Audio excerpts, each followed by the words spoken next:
truckers and got this little piece of equipment here.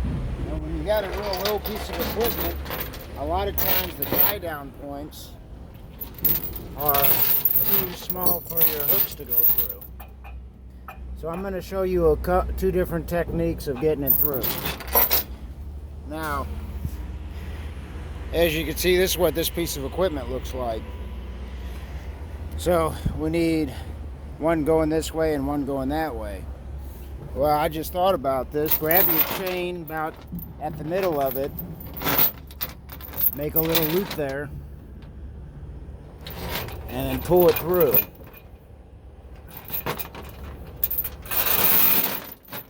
And then once you pull it through, you gotta straighten those out.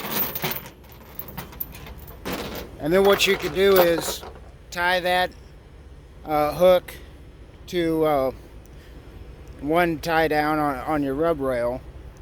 Bring this down.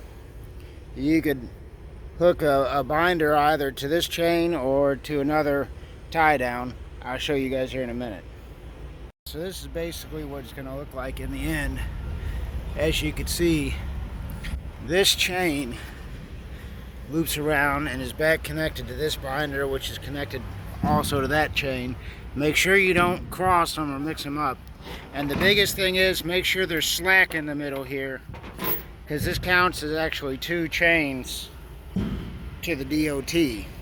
Because since there's slack in the middle, if this one breaks, this one's still holding on. And I'll just tighten those up. But make sure, the biggest thing is, don't get these twisted. Make sure that this loop goes to here and this loop goes to here.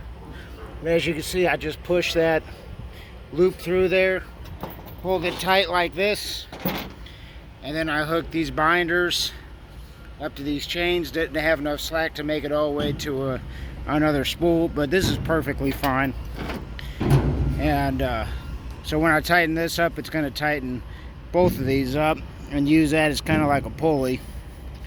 But yeah, so now we got triangulation and our tie down points, and that's what it's going to end up looking like. Now I'll show you the other technique here in a minute. Here's the other one. You got these tiny, real tiny tie downs. Now obviously your hook's never going to fit through there, but what you do is on your hook you have this cotter pin, and you could take a pair of needle nose pliers, take the cotter pin out, and I recommend every flatbedder have a bunch of spare cotter pins like me. You take that cotter pin out, put a new one in. We'll take it out, and then this hook is actually, you just pull this pin out, and this hook is actually going to unhook, and you just pull the chain through there, pull it through there. You're going to have to put the pin back in here and everything, and then hook it, tie it down. But that's the other way to get these chains through these small tie downs. So Matt with Tips for Truckers. Hope you have a great day, and that's how you put chains through small tie downs.